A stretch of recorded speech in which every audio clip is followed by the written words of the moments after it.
పాత్రాపురం ప్రజలందరికీ నా యొక్క నమస్కారములు. ముఖ్యంగా ఇట్లాంటి కార్యక్రమాలకు నేను మొట్టమొదటి రావడం నా అదృష్టంగా భావిస్తున్నాను. దారం రాధమ్మ గారు ఇట్లాంటి అనాశం నడుపుతున్న విషయం నాకు మహిళల హోదాలో నుండి నాకు ఇన్విటేషన్ ఇచ్చింది.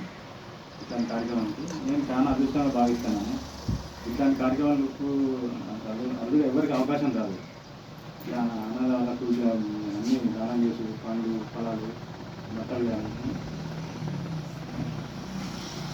అది సంతోషాన్ని నేను అసలు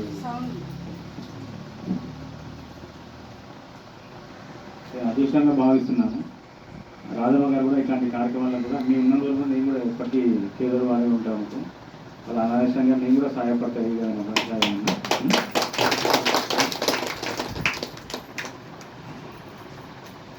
అక్కడేంటి ప్రతిసారి ఏదైనా సహాయం చేస్తూ ఉంటాను. ఇక్కడ నన్ను ఇక్కడ ఆహ్వానించినందుకు ఇక్కడ అనావశ్యంగా వాళ్ళందరికీ నా హృదయపూర్వక ధన్యవాదాలు.